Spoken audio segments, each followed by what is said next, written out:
la magie du réel, ça va être le sujet, avec mon ami Laurent Beretta.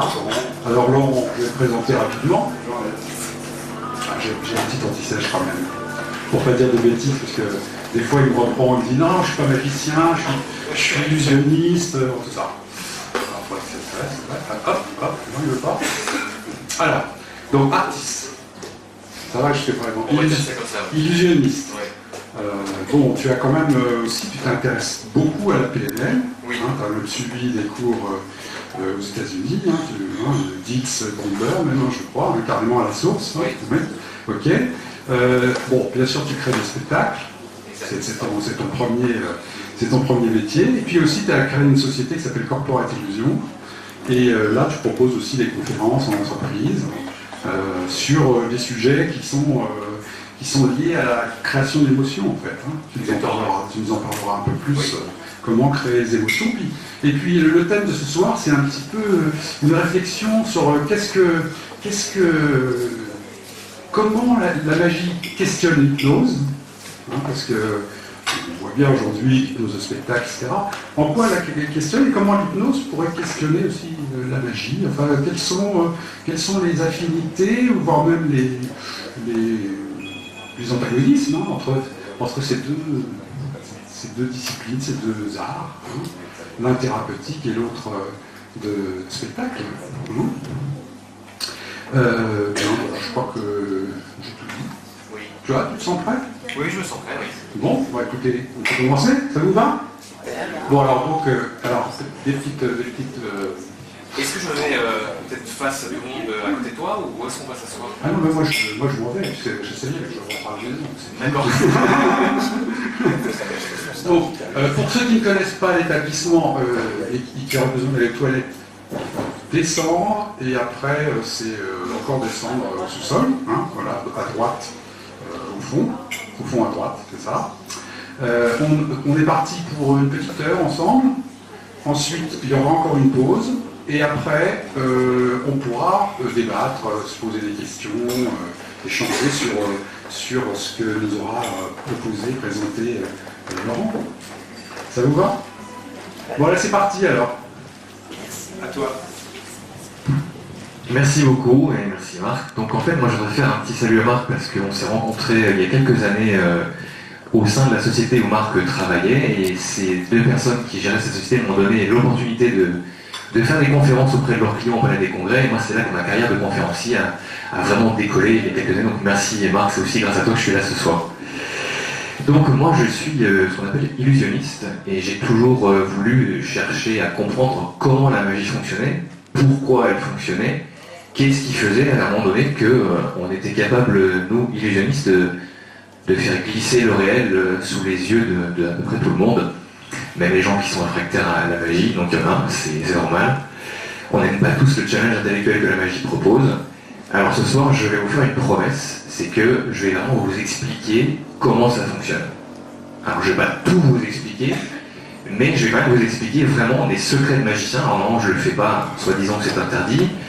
Avec Internet, on peut à peu près tout ce qu'on veut, mais donc moi j'aimerais vous montrer comment fonctionne la magie, pourquoi elle fonctionne et quelles implications ça a dans ce qu'on appelle la construction d'une réalité. Et il me semble, donc après avoir étudié surtout la PNL et un petit peu l'hypnose, que lorsqu'on est face à un patient, qu'est-ce qu'il fait? Il construit, il agence lui-même une réalité qui n'est pas forcément la bonne, parce que la réalité pour moi elle est multiple, elle n'est pas singulière ou unilatérale. Donc c'est ce que je vais essayer de vous faire partager. Alors je vais commencer par quelque chose d'assez simple, je vais emprunter de l'argent. C'est pas une plaisanterie, hein.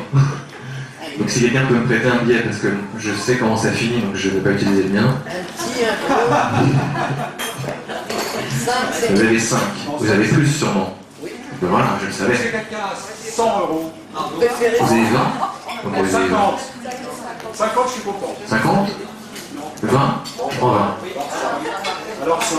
50. Je n'ai pas de pied de micro, on n'a pas de micro casque. Qu'est-ce qu'on fait? Attends. Je vais t'aider. Non, mais je vais t'aider. Ouais, ça va pas le faire, ok. Votre prénom s'il vous plaît. C'est vous que j'ai pris, hein?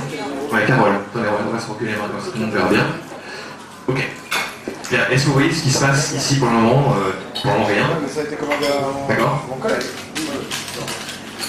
Carole, je vais vous rendre le billet, si vous pouvez me le mettez, je le plie et je vous le rends tel quel, vous êtes d'accord? Ok, très bien. Ce qui est très important, c'est que le billet ne va jamais quitter vos yeux, il va toujours rester bien visible. Du début jusqu'à la fin. Et surtout, je ne vais jamais complètement le cacher ou le recouvrir. Il est toujours là, il n'a pas bougé, et pourtant, il commence à légèrement changer de couleur. Ouais. Et si on regarde de plus près,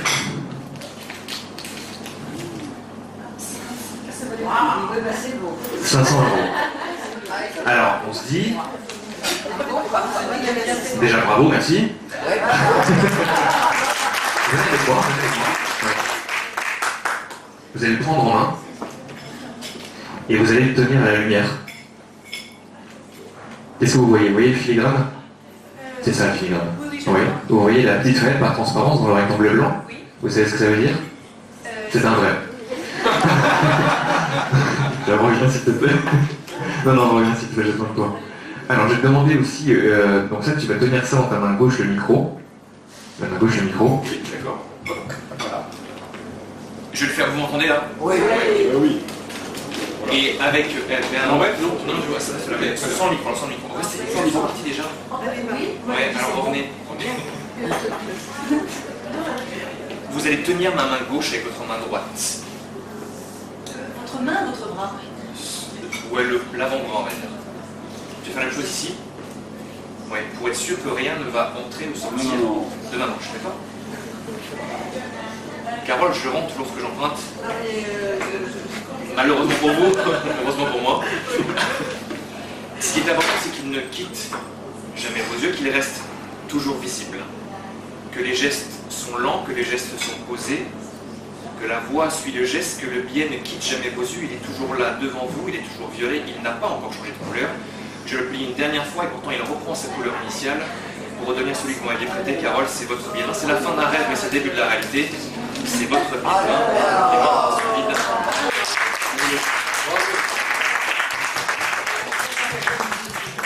Et je vous le rends. Un peu plié, ça va. Essaye, Carole, essaye. Alors, en un seul mot, en un seul verbe, que ressentez-vous? Surprise? Frustration? Ouais. Curiosité? Qu'est-ce que ça vous suggère? Qu'est-ce qui s'est passé en vous quand vous avez vu ça? Moi, je redeviens un enfant. D'accord. Merveilleux, moi, exactement dans le sens de ce que dit Marc, moi, je trouve ça... D'accord, donc le merveilleux, la sensation du merveilleux. Le fait que vous racontiez comment ça se passe, je suis pas sûr que ce soit... Parce que si c'est pour rentrer sur l'effet de la concentration... Non, ça va être fun, ne vous inquiétez pas. Je vais pas vous expliquer le billet, hein, je vous rassure. Hein. Mais j'aimerais vous montrer un tout petit peu dans le décor, ça va surtout être un travail de manipulation, de dextérité que je vais vous montrer, mais qui a aussi son importance. D'autres mots? De la joie, oui, ok. Ouais. Je vois que vous avez une posture détendue, vous avez le sourire, bien sûr, je vois plein de sourires qui sont apparus aussi, bon je sais que 500 balles ça fait plaisir, mais quand même, c'est symptomatique de quelque chose. Ça ouvre au cerveau, en fait, une case, le cerveau ne comprend pas, Oui. et comme notre cerveau est toujours, quel que soit le moment, amené à vouloir... Chercher à comprendre, oui. Bah oui. Là, c'est pour ça qu'on dit merveilleux ou de la joie, c'est-à-dire qu'en fait, dans la magie, il y a ce phénomène extraordinaire de nous laisser dans l'expectative, et en fait, on a envie d'y croire. Oui.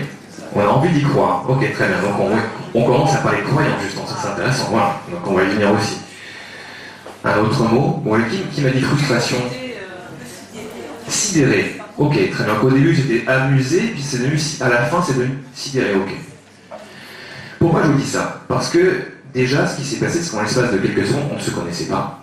Marc me présente, je prends un morceau de papier, je le change en un autre morceau de papier, là je décris objectivement les faits, ce que s'attache à faire la PNL, et puis ce changement de papier en un autre morceau de papier a déclenché des émotions.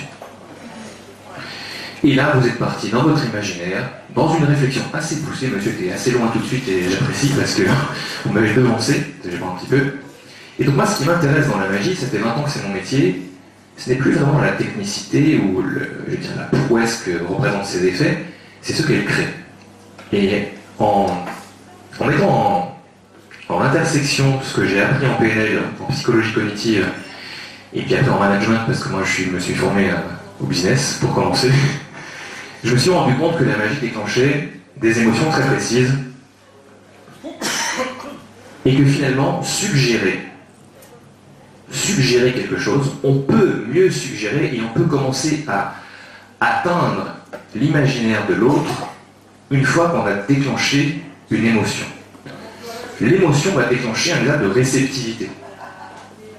On n'est plus dans le même cerveau. On n'est plus dans l'analyse. Quand l'émotion est là, la biochimie corporelle change. On change d'espace cérébral. On passe plus dans les aires limbiques, mais maintenant c'est aussi un peu remis en question, mais quand même, on change d'aire cérébrale. Et quand on change d'aire cérébrale, et que le cerveau, on va dire, discursif et analytique, et les aires du langage sont un peu débranchés par les émotions, c'est là qu'on peut commencer à suggérer. La plus grande leçon que j'ai prise de Richard Bandler en le voyant intervenir, j'ai passé 3 semaines avec lui, c'est que c'est un dingue des interruptions, on appelle des pattern interrupts, des interruptions de schéma. Interruption de schéma. Richard Bandler. Donc, c'est un personnage, il était très décrié. Moi, j'ai vu maintenant un monsieur qui approche les 70-72 ans et qui m'a profondément touché dans son rapport qu'il a à l'être humain. La plus grosse leçon que j'ai prise de lui, c'est déjà, dans n'importe quel type d'interaction, il a un objectif très simple. Il a toujours un objectif, ce qu'on appelle un TOTE en cybernétique. Donc c'est-à-dire que je fais un test pour savoir où je suis, où est-ce que je veux aller, je veux ça. Ensuite je fais une opération, c'est-à-dire que je commence à rentrer dans un processus. Je refais un test, tiens, est-ce que j'y suis ou pas? Et si j'y suis, ben je sors, exit. Si je n'y suis pas, je refais un test et je recommence. Donc en thérapie, Richard Bandler, son but, c'est de déclencher une émotion très simple, c'est la joie. Il va faire tout ce qui est nécessaire pour lui pour que la personne rigole. Et de préférence, de son problème. Mais c'est un de ses buts. Premier but, je dois, et je vais m'acharner jusqu'à ce qu'elle commence à rire de son problème. Il utilise des métaphores, de la logique, des interruptions de schéma en faisant rire la personne sur d'autres choses. Il crée des ancrages. Qui fait de la PNL et de l'hypnose ici? Parce que je pense que vous êtes tous quand même intéressés par la PNL et l'hypnose. Je vois aussi des références qui paraissent assez incontournables parce qu'il y a beaucoup de choses. Pour moi, il y a beaucoup à boire et à manger dans cette discipline. Mais donc voilà. D'abord, déclencher l'émotion pour ensuite faire des ancrages et créer la suggestion. Et je me suis rendu compte que finalement la magie, quand je fais de la magie, ce que je dis après l'effet de magie, c'est important. Parce que j'ai accès à l'inconscient des gens. Alors, moi je me suis spécialisé dans la magie pour les grandes entreprises, donc je travaille pas mal dans le milieu du luxe et dans le milieu de la haute joaillerie, où je suis appelé à créer des scénographies ou des effets de magie spécifiques pour déclencher des émotions auprès des clients de marques prestigieuses qui veulent faire découvrir leur nouvelle collection. Et donc j'aurais demandé, mais pourquoi vous me faites intervenir? Ils m'ont dit, spécifiquement pour ça, parce que l'émotion, qu'est-ce qu'elle fait tout simplement quand l'émotion est puissante, quand l'émotion surprend, quand l'émotion met en joie, quand l'émotion nous plonge dans une espèce d'attention très accrue, que se passe-t-il? La mémoire est impactée.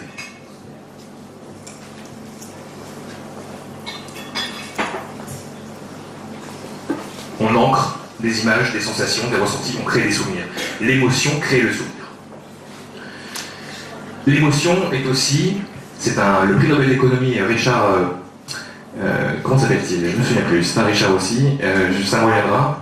Octobre 2017, il a eu le grand prix Nobel d'économie. Il a prouvé une chose, il a prouvé que nous pensons être des êtres rationnels, on pense tous être ça. On pense tous qu'on prend des décisions en étant sûr de ce que l'on fait, en étant précis, en observant les faits, on a tous les faits, on sait toujours tout. La plupart des gens pensent qu'ils sont un espèce de Superman parce qu'on a des capacités d'analyse. Ce qu'il a montré, c'est qu'on est plus lui. Et que la plupart des décisions que l'on prend, lorsqu'on les prend, se prennent sous l'impulsion de nos émotions. Donc maintenant, qu'est-ce que c'est que l'émotion? Avant tout, l'émotion, c'est un réflexe. Notre cerveau, comme vous l'avez dit, analyse en permanence des choses, son environnement. Le substrat sensoriel arrive, on prend des choses par les yeux, par les oreilles, par le corps, par la température, par les odeurs. Et on a 12 millions de bits d'informations qui arrivent à la seconde dans le cerveau, ce qui est énorme. Surtout quand on est nymphomane.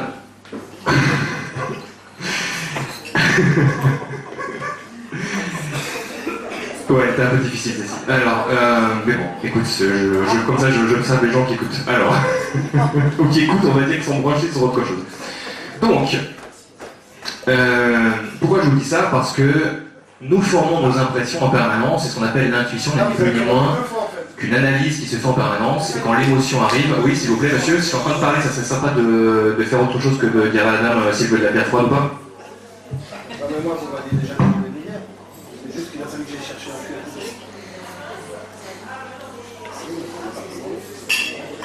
Mais là, allez voir, je passe quoi? Alors, j'ai fait aussi des conférences sur le service client. Ça, c'est vrai, sur l'expérience client. En fait, c'est mon boulot, en fait, l'expérience client. Et je dois avouer que là, ils ont un score absolument fantastique. Donc, l'émotion est un réflexe. L'émotion arrive parce qu'on analyse des choses inconsciemment. Et elle nous donne des indications sur ce que l'on veut et comment satisfaire nos besoins. Avant, l'émotion était un système qui nous permettait justement de pallier au danger de l'environnement. On a évolué, on est dans un environnement dangereux. Le rôle de l'émotion dans la société actuelle, c'est de satisfaire nos besoins. Et lorsqu'on ressent des émotions agréables, c'est pour satisfaire nos besoins. Quand elles sont désagréables, c'est que nos besoins ne sont pas satisfaits. Le message de l'émotion est le suivant. J'ai une émotion négative, entre guillemets, mais je ne sais pas négative, parce que c'est pas rien dire, c'est un jugement. L'émotion est désagréable parce que mes besoins ne sont pas satisfaits.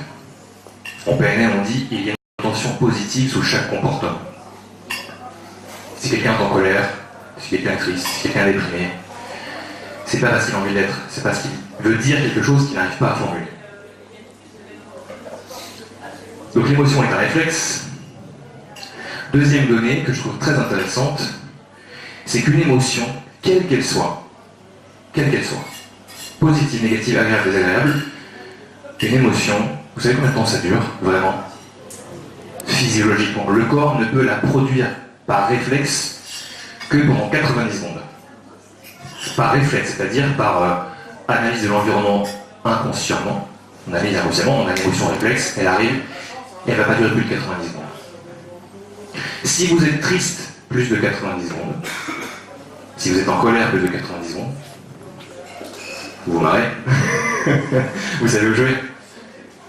C'est que le choix n'est plus inconscient, mais devient conscient.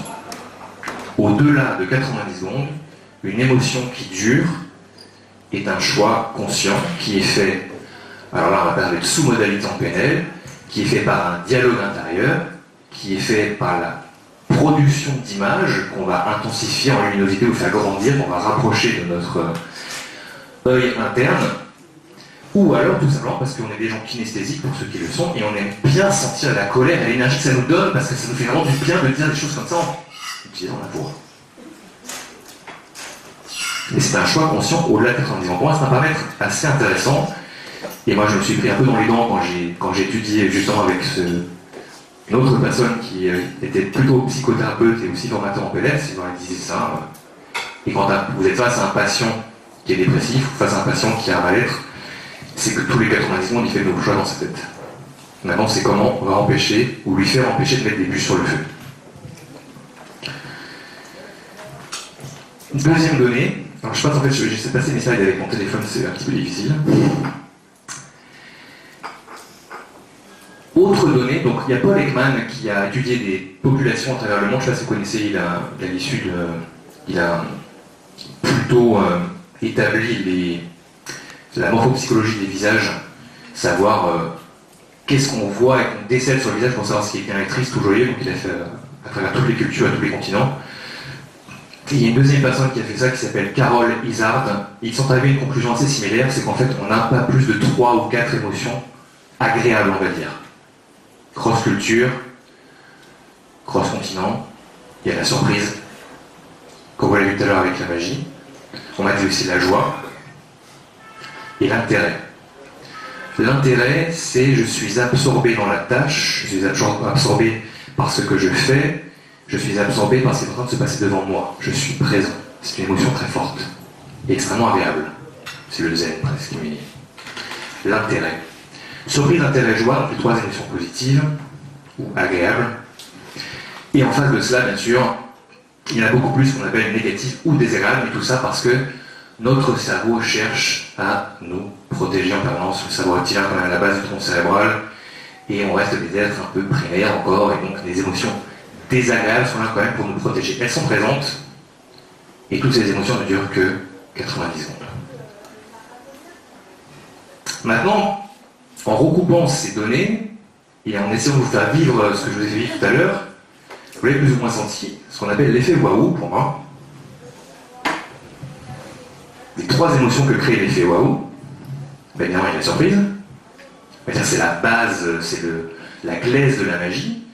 Mais si la magie est bien faite, si elle est bien amenée, si pour moi elle veut vraiment chercher à créer une relation avec la personne qui est en face de nous et pas seulement de l'esbrouf, donc la surprise c'est l'inattendu, le monde ordinaire, je dépasse les attentes de la personne qui est en face de moi. La deuxième, donc c'est l'intérêt. Donc l'intérêt, c'est je suis absorbé par la tâche de la personne et je vois le monde comme elle voit son monde. Ce qu'on appelle une position de perception en PNL. Et finalement, la joie.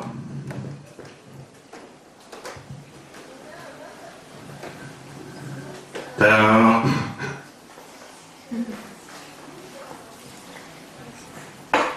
Qu'est-ce que la joie? Moi, j'aime la définir de façon négative.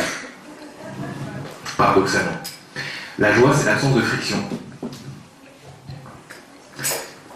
Tout va bien, tout est rose, je ne me pose pas de questions.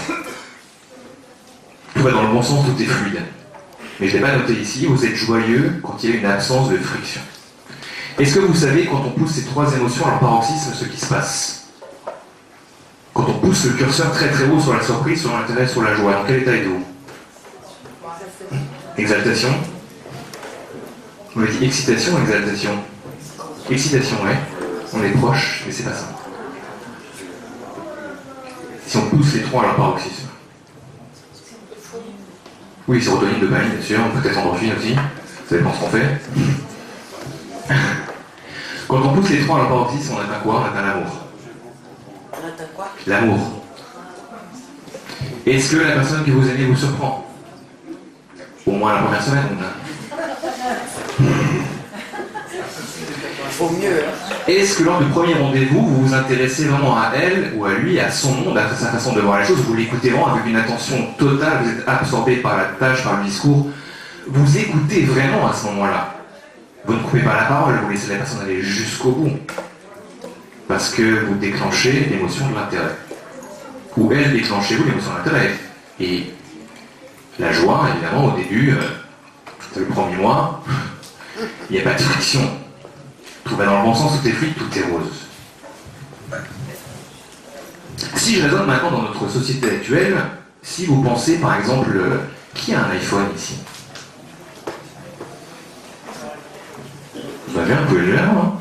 Ah oui. Combien ici, hein, vous n'avez pas? Si?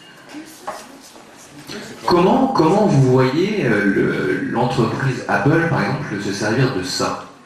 Est-ce que les produits sont surprenants? Même ceux qui n'en ont pas.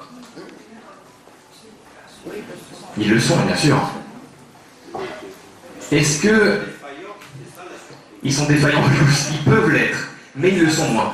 Au niveau de l'intérêt, je pense que Apple, c'est une entreprise, on en parle beaucoup, mais moi j'essaie de me détacher de la réussite financière, la réussite générale, mais je me dis, tiens, qu'est-ce qui a fait que cette marque est tout d'un coup arrivée comme un raz-de-marée? C'est une des premières à penser ce qu'on appelle la user experience, donc l'expérience utilisateur, c'est quoi? C'est l'intérêt. Comment une personne, même qui n'est pas douée en informatique, va prendre en main l'outil? Mon père, il a 75 ans, je lui ai mis un iPhone entre les mains, maintenant il a un iPad, un ordinateur, et il fait tout. Il n'a jamais touché un outil informatique de sa vie. Et je me dis pourquoi? Parce qu'on a pensé comme lui. Une position de perception, elle se fait aussi comme ça. Et ça, je vous montrerai aussi tout à l'heure avec plus de détails. Et bien sûr, dans la joie, évidemment, les produits, ils ne tombent pas en panne, il n'y a pas de plantage. Tout à l'heure, il y a un peu de temps à se connecter, mais ils se connectaient quand même. mais l'absence de friction est quasi totale. Pourquoi les gens sont des évangélistes de la marque? Pourquoi les gens font la queue et campent devant les magasins? Parce qu'il y a ça. Parce qu'il y a des ressentis. L'hypnose, c'est très bien, la PNL, c'est très bien, les outils de langage sont absolument fantastiques. J'adore le métamodèle, je vous en parlerai tout à l'heure si vous voulez, on met ça en train de débat parce que je ne suis pas trop penché sur le métamodèle ici, mais pour moi c'est une des inventions les plus extraordinaires qui existent pour faire préciser ce qu'est la réalité de quelqu'un. Le langage, c'est très bien pour encadrer aussi, bien sûr, mais une personne ne se souviendra peut-être pas de ce que vous lui dites, mais elle se souviendra toujours de ce que vous lui faites ressentir. Toujours. Toujours, toujours, toujours. Le métamodèle, ça peut aussi servir à déclencher des émotions. On peut surprendre par des questions qui sont bien posées. On peut surprendre par ce qu'on appelle les sleight of mouth de Robert Dilts. Ces recadrages un peu secs parfois, mais qui font que on crée une surprise. On déclenche l'intérêt. Parce que la personne se dit, il m'a tellement écouté, il a tellement compris mon univers, mon monde, que la question qu'elle me pose, elle me scotche sur place. Elle me remet dans le présent. Mais on déclenche une émotion. Et je pense aussi, quand on utilise ces outils, se dire je vais les utiliser pour déclencher une émotion. Et si je déclenche l'émotion, qu'est-ce que je peux faire après? Je peux suggérer. Parce que j'ai ouvert les vannes. Alors je vais challenger vos perceptions.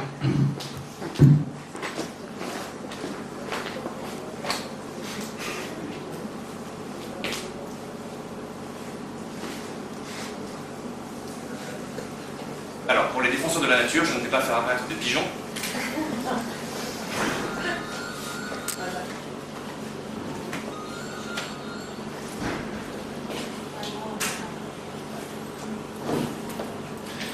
Je vais le faire 2 fois. 2 fois à la suite, il va se passer 4 effets différents. 2 apparitions et 2 disparitions. La première, c'est l'apparition.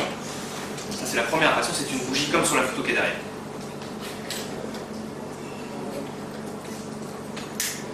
Je vous ai dit que j'allais aussi faire disparaître l'objet. Ça, c'est ce qu'on appelle une disparition. C'est bien, je vois la joie qui commence à monter et qui fait des souris, et qui incite les zygomatiques à la tétanisation crispée, comme disaient des proches. Et je vais le faire une 2e fois, vous savez qu'elle va réapparaître encore une fois. On ne dit pas de gros mots, c'est sympa. Je vais encore une fois l'allumer, vous savez ce qui va se passer. Vous savez qu'elle va disparaître, vous savez que surtout j'ai des manches qui sont remontées. Je vais mettre juste à côté de vous, vous pouvez voir, ça m'arrange. J'écris une introduction schéma, puisque la personne a rigolé, je fais. Et j'en profite pour faire apparaître autre chose. $1 que je vais vous confier, parce qu'on m'a inspiré confiance. Je dis ça pour faire plaisir. Bien. Donc soit vous êtes bouche bée, soit vous avez compris, vous avez complètement compris ce que j'ai fait. Que s'est-il passé? C'est quand même fou ce qui s'est passé, parce que je vous ai dit ce qui allait se passer. Je l'ai fait 2 fois, et pourtant vous n'avez pas vu. Ce qui montre qu'à plein de moments dans notre existence, même si on sait ce qui se passe, on croit savoir ce qui se passe, on ne va pas tout percevoir.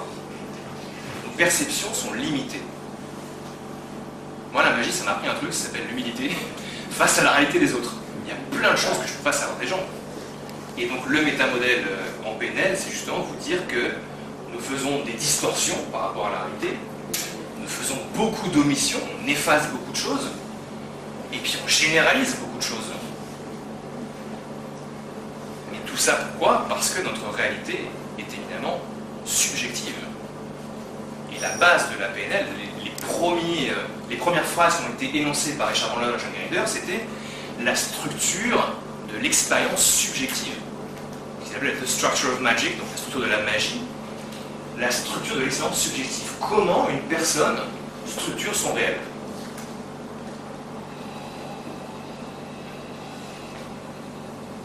On fait des choix, tout le temps. On est des machines à choisir. Et avec nos émotions, surtout au moment des élections. On croit qu'on fait des choix, mais en fait on ne fait pas de choix. Est-ce que vous êtes d'accord avec cette image? Oui, aussi, bien sûr, mais là pour le moment on voit quand même 4 barres, on va dire 4 morceaux de je sais pas, des plots, des poutres, on va dire, d'accord? Okay. On voit des lignes, exactement. Exactement. Voilà, ça c'est une observation objective. On voit des lignes. Qu'est-ce que c'est l'objectivité? Alors en PNL, c'est qu'est-ce que je peux décrire sensoriellement. Je suis objectif quand je décris sensoriellement. Les truismes en hypnose, c'est je décris presque sensoriellement la situation de la personne qui est en face de moi. Je n'interprète pas, je n'induis pas, je ne juge pas, je n'interprète pas. Donc je décris comment? Avec les sens.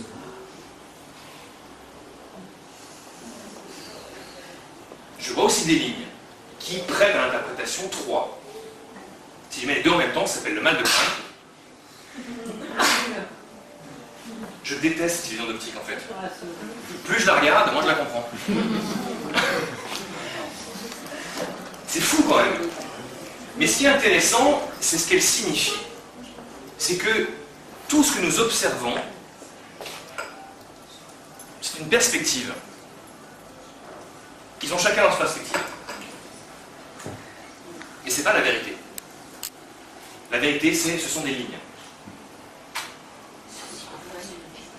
Tout ce qu'on perçoit est une perspective, tout ce qu'on voit est une perspective, pas la vérité, et tout ce qu'on entend,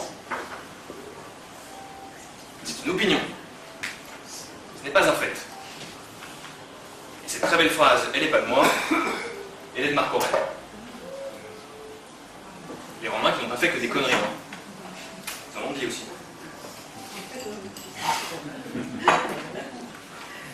Autre situation, subjectivité versus objectivité. La personne qui est derrière le mur éclairé en bleu voit un carré. A-t-elle raison? Oui, elle voit un carré. Elle va voir l'ombre de ce cylindre. La personne qui est en face, derrière le mur jaune, va avoir un rond. Elle aura raison aussi. Ce cylindre, il est clos. Aussi. Êtes-vous scientifique, monsieur? Non. On ne peut pas avoir une ombre pleine si le cylindre est clos. Oui, exactement. Donc il n'est pas creux. Ouais. Mais finalement, ce qui m'intéresse dans ces illusions d'optique, c'est pas forcément l'illusion en elle-même, c'est que la même réalité peut avoir deux significations complètement différentes. Toujours. Plus. C'est le début, les deux. S'il y en a plus, c'est là qu'on commence vraiment à essayer de comprendre. Mais de toute façon, il n'y a pas de gens qui ont tort ou raison, il n'y a que des gens qui croient ce qu'ils disent. Les croyances partent de là. Il n'y a pas de tort ou raison. Tort ou raison, c'est un jugement. Il n'y a que des gens qui croient ce qu'ils disent. Mais pourquoi ils croient ce qu'ils disent? Ça, je vais vous le montrer juste après. Parce que comment une chose est perçue, toujours une question de point de vue. Est-ce que ça passe? Ouais. Attends, j'avais prévu un truc un peu géant qui est là. Je crois que c'était gênant. Non, géant. C'est gênant. Notre réalité est une construction, notre réalité est faite de nos choix. Vous avez tous pensé à une carte à jouer. Pensez-y tous. Vous l'avez en tête? Ceux qui ont une carte en tête, levez la main. Ceux qui veulent pas participer, vous pouvez ne pas participer. Je ne vous demande pas de penser une carte si vous ne voulez pas. Vous allez venir avec moi. Non, j'ai pas compris la question. C'est très bien, vous allez venir avec moi. Alors, ceux qui ont une carte, lèvez la main. Levez la main, ok. Vous allez à chaque fois faire des choix, et les choix que vous ferez seront les choix qui seront éliminés. D'accord? Quand je dis éliminer, c'est-à-dire que vous allez baisser la main. Ouais. D'accord? Donc, bon, gardez les mains en l'air. Premier choix que vous allez faire, je vais dire homme ou femme. Femme, toutes les femmes baissent la main. Oh. C'est madame qui fait le choix. Bon, vous êtes déçus, je vais vous confier ça. Donc tous les hommes restent la main levée. Je vais dire lunettes ou pas lunettes. Lunettes. Lunettes. Donc tous les hommes qui ont des lunettes baissent la main. Tous les hommes qui ont des lunettes baissent la main. Il ne reste plus que monsieur. Vos choix ont amené la sérendipité, on dit, à converger vers monsieur. Monsieur, vous allez nous dire, alors juste avant je vais vous confier ça, pour la première fois, la carte à laquelle vous pensez. Je vous le dis Oui, franchement, pour que tout le monde l'entende. le roi de cœur. Le roi de cœur. c'est un choix que vous avez fait et qui est arrivé immédiatement. Tout à fait. Il n'y a pas eu de tergiversation. Mais je suis pas du tout joueur. Voilà, je le sais. Et vous l'êtes. Pardon? Droite-cœur. Oui. Oh là. Ah, c'est joli, c'est joli, c'est très joli. Très joli.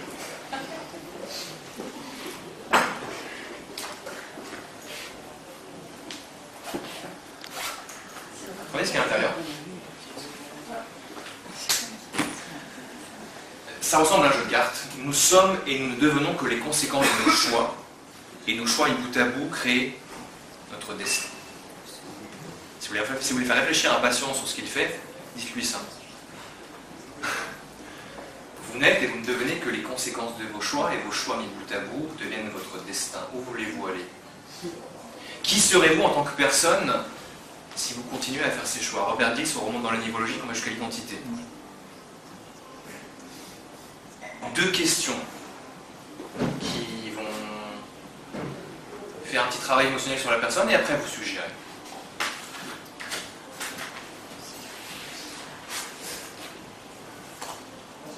Que se passe-t-il avec ces cartes? Vous savez pas.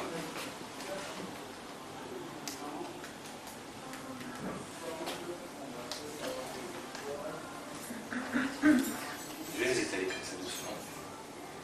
Il y en a une qui est juste là, je ne sais pas comment c'est en plein milieu, voilà. Elle est bien prise en plein milieu du paquet. Hein. Ouais.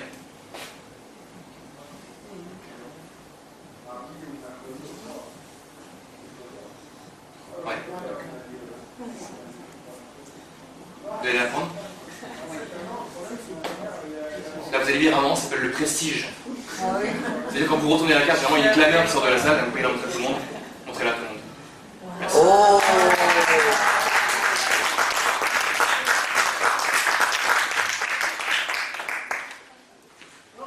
Merci pour votre aide. Merci. Voilà, vous savez, le fait que vous ne saviez pas pourquoi vous alliez venir, ça vous désigne automatiquement comme l'égérie de la situation.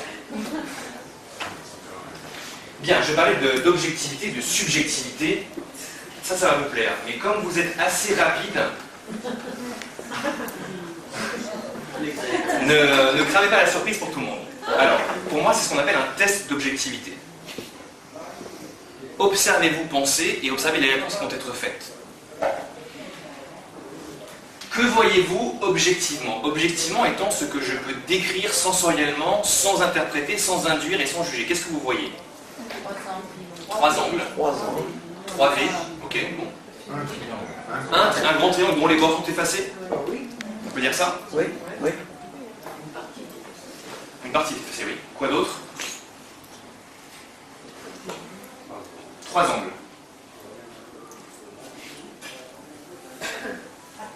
Pac-Man. Ouais, ça c'est pour les gens qui sont nés un peu quand même dans les années 70. Pac-Man. Une stalactite. Ah. Est-ce objectif ou subjectif votre... Le terme stalactite est subjectif. Où vous la voyez la stalactite? Vers le bas. Est-ce qu'elle est objectivement présente? Non. On voit un Pac-Man et on voit 3 angles. La stalactite est une interprétation. Objectivité égale description sensorielle. Quand vous discutez avec quelqu'un, si vous écartez de l'objectivité, la dispute va durer très longtemps, généralement plus de 90 secondes. Je vais être un petit peu plus... On l'a tous vu cette identité, mais moi j'aime bien la déconstruire pour la reconstruire. Qu'est-ce que vous voyez? Normalement, objectivement, on voit toujours un triangle, les bords sont effacés, ou 3 angles, et 2 Pac-Man. Mais notre cerveau ne peut pas s'empêcher de commencer à voir quelque chose et à interpréter l'apparition de quelque chose. Pourquoi? Parce qu'il y a déjà un triangle dans l'image. Richard Bandler a eu cette sortie un peu singulière, et vous savez ce que c'est l'instinct le plus fort? Alors, tout le monde dit oui, l'instinct de survie, il n'est pas du tout. L'instinct le plus fort du cerveau, ce pour quoi il va se battre en permanence, c'est de garder les choses familières. Le cerveau n'aime pas changer. Un patient qui vient vous voir, en fait, il ne va pas aimer changer. Inconsciemment. Le but, ça sera de détricoter ce que j'appelle les triangles blancs qui sont dans sa tête. Parce qu'il n'existe pas ce triangle blanc. Objectivement, il n'existe pas. Subjectivement, il existe. Puisque l'agencement de l'environnement fait que on se suggère son existence. Mais objectivement, il n'y a pas de tracé. Alors là où c'est un peu vicieux, c'est que les angles qui ont été découpés dans le triangle noir sont penchés. S'ils avaient été droits, ce serait beaucoup moins facile de reconstruire le triangle. Mais là, tout est fait pour que cette réalité, pardon, j'ai fait un peu loin, je suis pas en arrière. J'y suis arrivé, j'y arrive pas. Ah, si, c'est bon. Bien. Maintenant, je me dis, si cette illusion d'optique, on est des êtres qui fonctionnent de façon symbolique, si en fait ça, c'est ce qui se passait dans la tête des gens quand ils décrivent leurs problèmes. Qu'est-ce qui se passe? Ils ont une réalité qui est le triangle ou les trois angles, et puis ils commencent à se dire des trucs dans leur tête. Ça, c'est impossible, ça, je peux pas, et ça, c'est trop dur. Ils circonscrivent une réalité. Et donc, ils créent une réalité. Mais pour moi, ils créent une perception négative d'une situation. Maintenant, le recadrage, ça sert à quoi? Ça sert à changer ce qu'il y a sur les Pac-Man. Et donc, si je me dis, comment je peux faire? La fameuse question comment en PNL. Comment tu sais que, comment tu peux faire pour?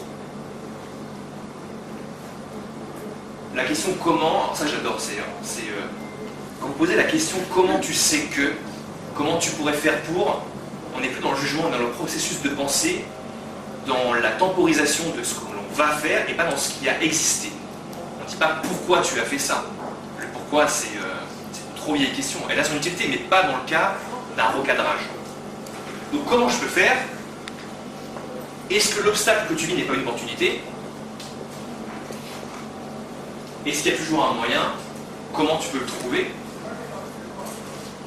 Moi j'adore faire ça en recadrage, c'est quand les gens vous disent je sais pas. Ça vous arrive?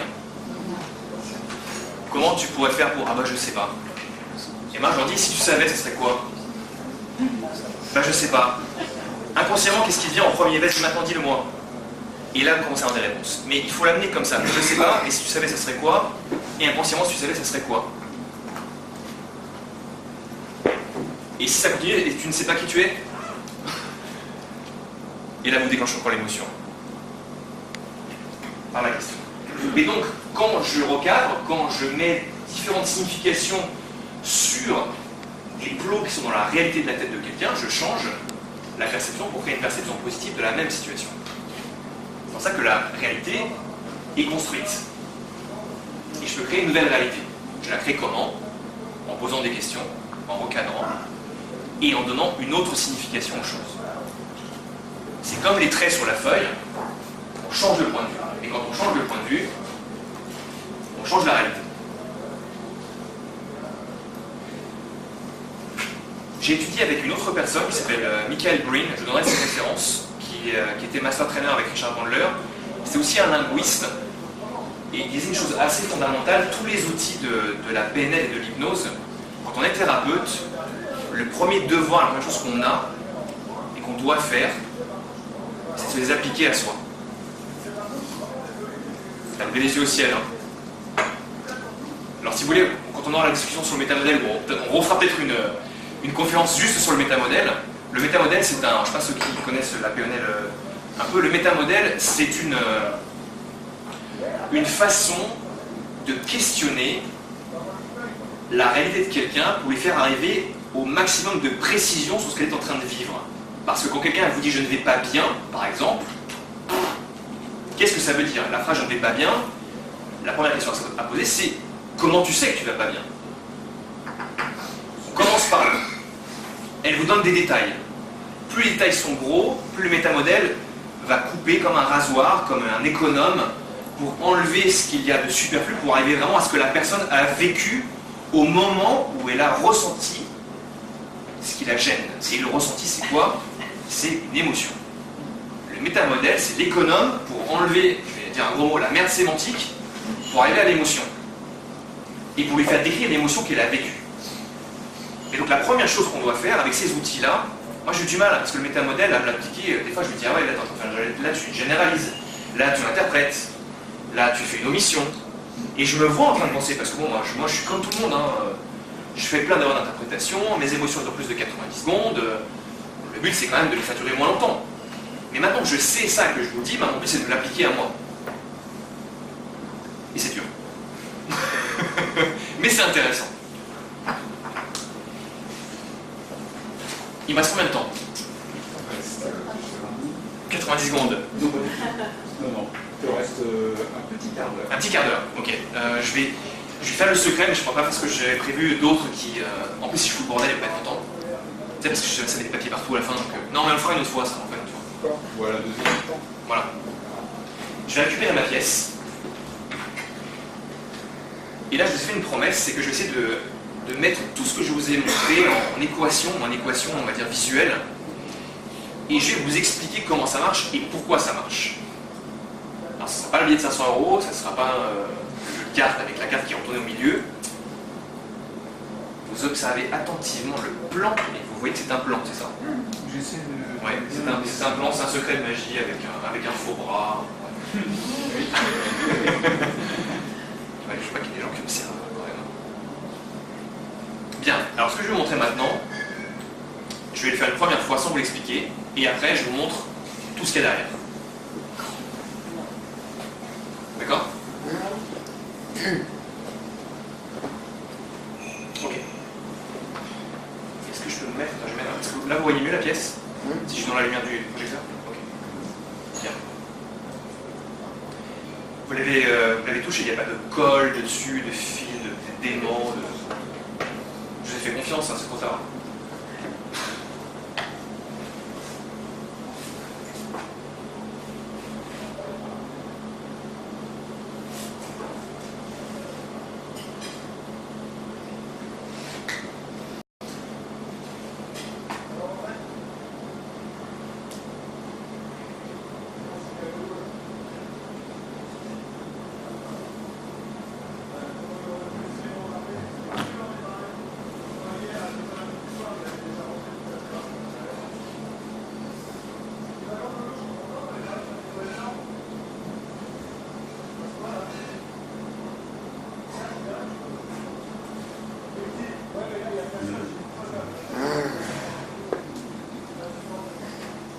C'est là avant, hein? Ouais, très. Bon.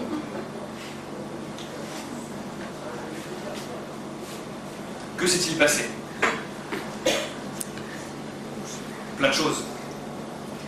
La première, c'est qu'une pièce, par le fait de la gravité, a basculé d'une main dans l'autre. Normal. Elle culbute sur un doigt, elle tombe à l'intérieur de l'autre main. D'accord? Je suis là, tout va bien. Ce qui m'intéresse maintenant, quand je fais de la magie, c'est de me dire, tiens, comment, la question comment est-ce que je pourrais faire la même chose en ne faisant pas cette chose? Donc voilà ce qui se passe. Quand la pièce tombe, je vais légèrement décaler mon petit doigt, très légèrement, de façon à la récupérer.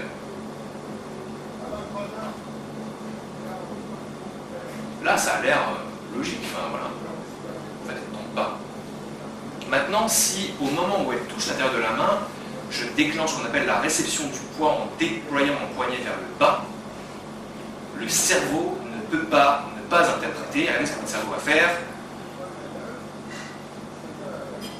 Il la voit tomber. Pourquoi? Gravité, culbute, réception du poids, elle est tombée dans la main. C'est logique. C'est un enchaînement logique. D'accord? En plus, ma main est assez détendue, parce que j'ai bossé le fait que la main reste détendue et que voilà, ça a l'air tout à fait anodin, la pièce vient de tomber. Maintenant, si j'avais juste fait ça et ça, on m'aurait dit, bah ouais, elle est dans votre main. Or, vous n'avez pas dit ça. Parce que j'ai anticipé ce que vous alliez me dire, et donc je me suis dit, tiens, comment est-ce que je pourrais les empêcher de se poser cette question? Le cerveau adore la justification. Le mot pourquoi, on adore. Tout le monde adore le mot pourquoi.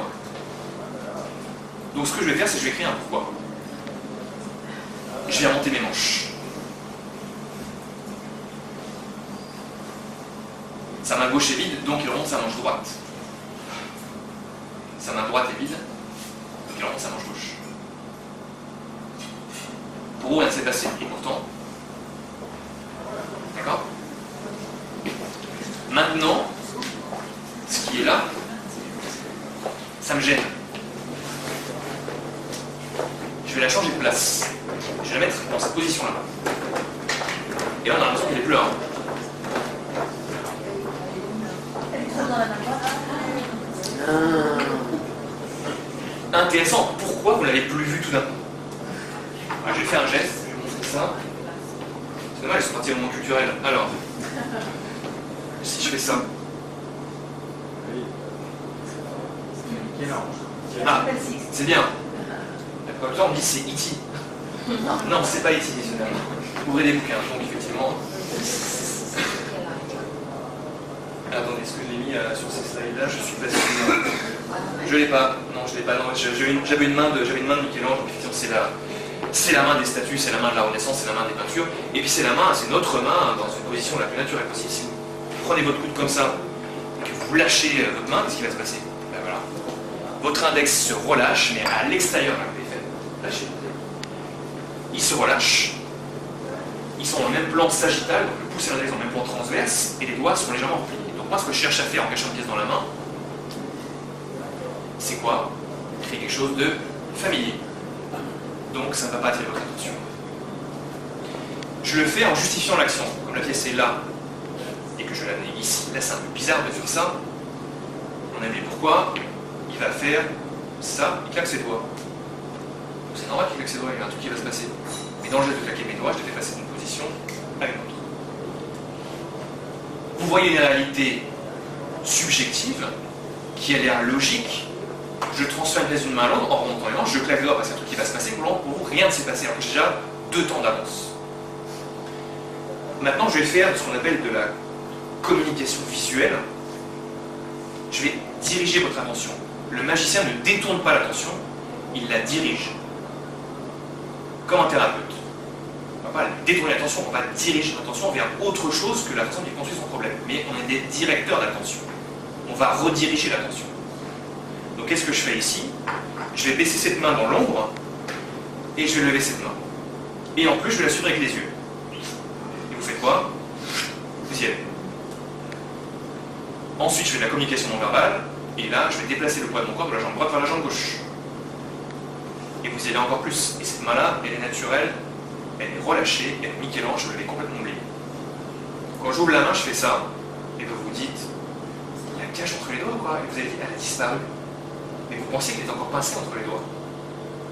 Parce que vos interprétations, vous avez amené jusque-là. On ne peut pas ne pas interpréter. Et quand j'ouvre la main, qu'est-ce qui se passe? C'est la surprise. Et en plus, je fais ce geste de je ne sais pas où elle est. En ouvrant les mains, je le fais comme si je la cherchais. Toujours là. Mais ce geste-là, j'ouvre les mains, mais je la tiens comme ça.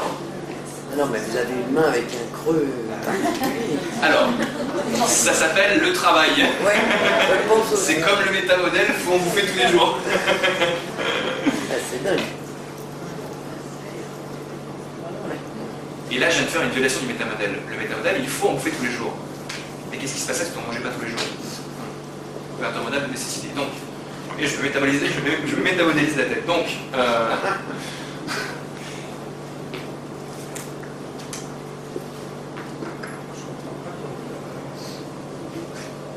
alors, je me suis entraîné des heures. Et là, j'ai commencé en 1984.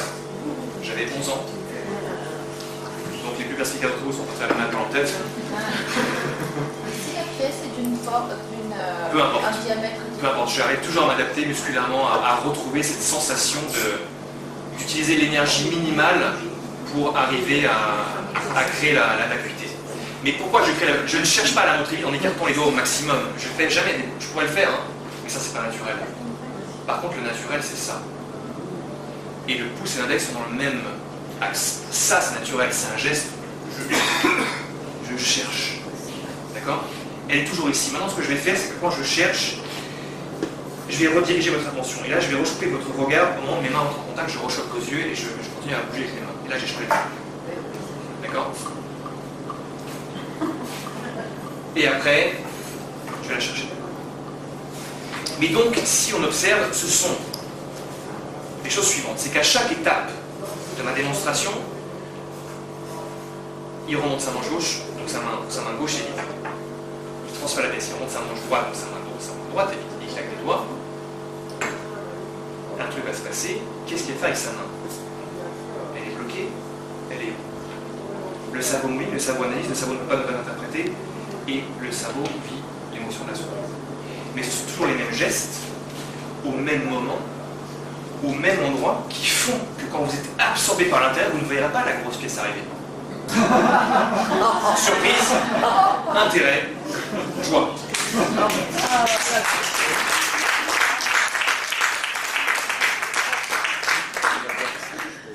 Bon, ça, normalement, je n'explique pas, mais je vais vous expliquer. Qui pense qu'elle est dans la manche?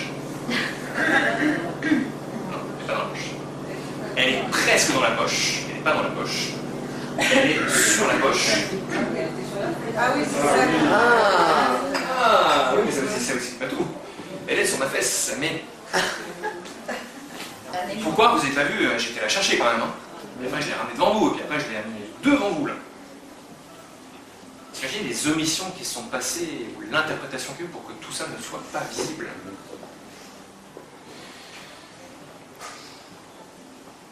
Ce qui se passe, c'est la chose suivante. Quand je vais chercher la pièce,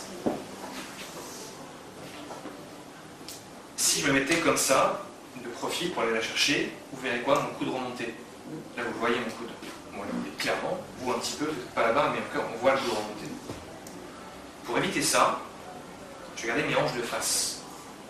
Et si j'ai mes hanches de face, quand je remonte le coude pour aller chercher la pièce, vous ne voyez plus mon coude. Donc, je n'attire pas ce volume. Je n'attire pas le regarder. Si une personne me craint sur 100, c'est pas grave. Il y a une qui verra les choses avant, mais c'est pas grave. La magie, ça apprend aussi à ne plus faire cas de ce que pensent les autres. Donc, je mets une hanche face. Quand je vais chercher la pièce, je dirige votre attention vers là-bas. Vous suivez, tiens, qu'est-ce qu'il va faire là-bas?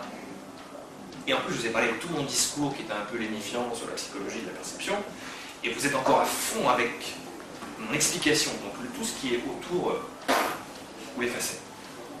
Je vais la chercher, et là, quand je vais la chercher et qu'elle apparaît, je décroche la pièce vers le bas.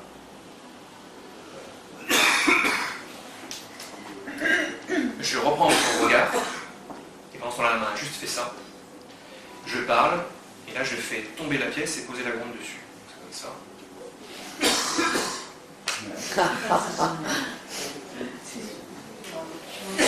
Et ça, c'est de la Oh, ça, non, non, non, non, non, non.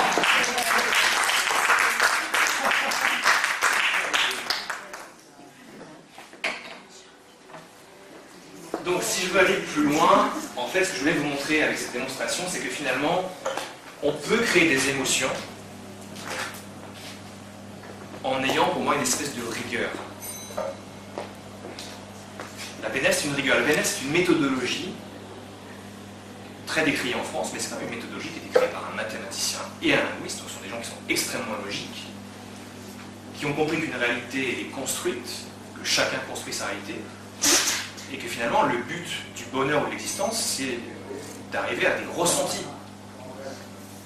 Quand vous possédez des choses, quand vous arrivez à un but, qu'est-ce qui se passe? Il y a un ressenti, on ne vit que pour ça.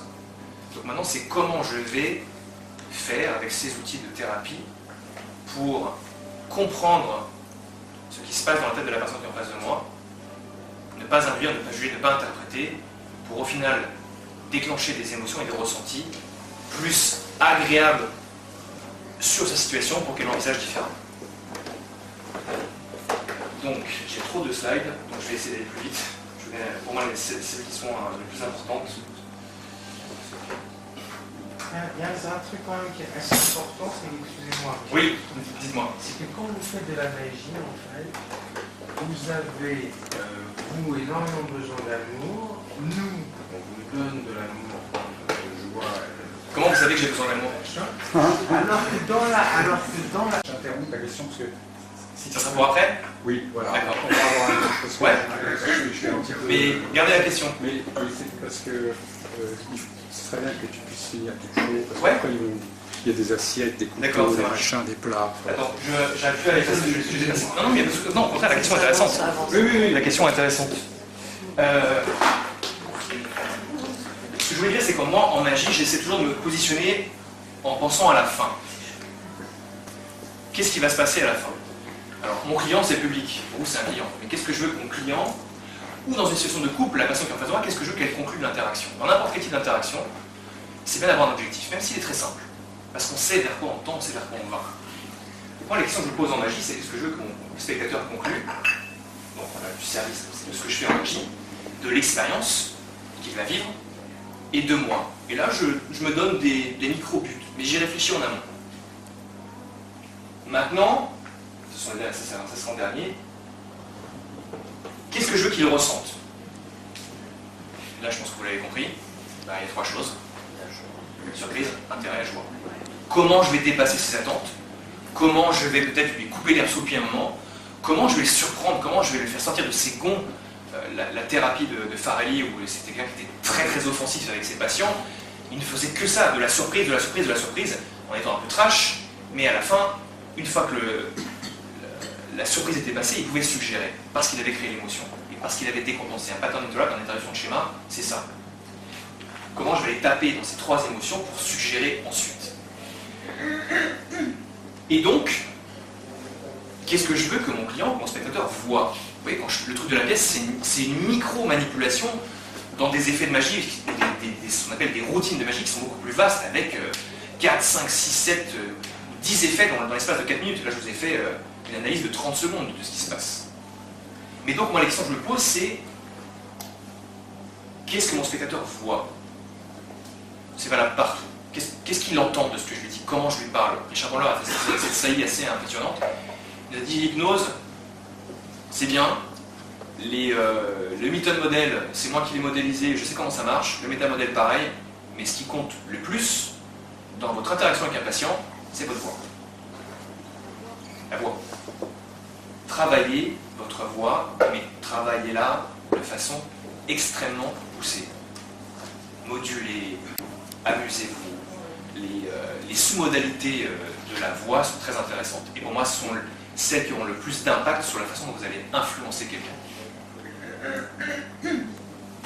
Je pense que dans ce que j'ai fait, il y a plein de moments où je module, il y a plein de moments où je vais doucement, où je parle doucement, où je parle presque comme ça. J'ai pris en compte ce que la personne était en train de faire quand elle m'a dérangé, mais l'émotion a duré combien de temps?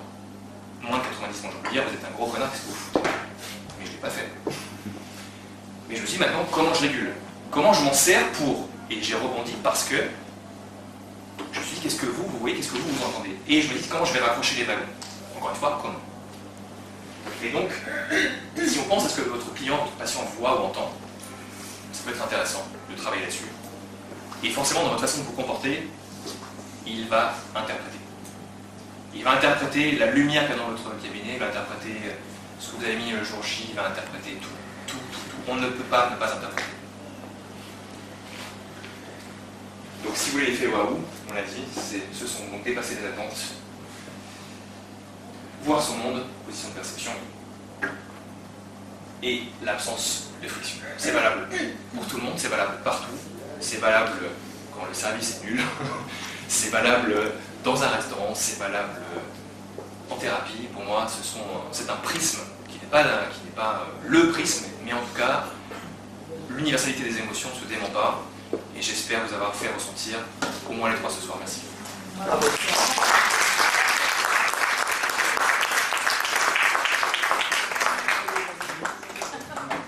Oui, on peut applaudir effectivement Laurent.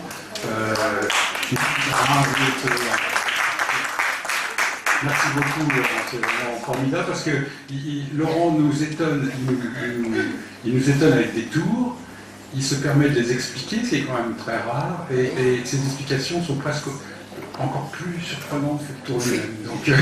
Donc là, on fait un combo, là, on fait un total. Merci beaucoup, Laurent. Bon, donc on a quelques temps pour faire une pause, hein, pour se parler, reprendre éventuellement une consommation. Ça va durer 10 petites minutes, ou alors on enchaîne, c'est comme vous voulez, sur des questions, parce que peut-être que là j'ai interrompu Josquin, j'avais une question, je suis désolé, mais je voulais qu'on finisse. Mais il va y avoir, je crois, des gens qui ont demandé des consommations ou des repas, donc ça va, voilà, ils vont venir, et on peut converser ensemble quelques minutes. Je vais avoir de l'eau aussi, moi. Oui, oui, tout à fait. Ouais. Voilà, donc vous voulez faire une pause? Enfin, ceux qui aiment les cigarettes, peut-être qui ouais, si on a. Et puis... Ou ceux qui n'ont pas de questions peuvent partir aussi. Hein. Oui, ça aussi, oui, c'est vrai. On peut partir pas de sans question, exactement. Oui. Oui. Ça y est, il va.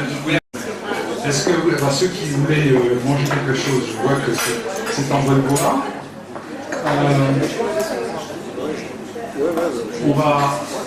On va passer un petit moment ensemble, si vous voulez, autour de questions que vous pouvez vous poser. Hein, parce qu'on a vu qu'effectivement, il y avait un cousinage entre la magie et l'art thérapeutique de l'hypnose.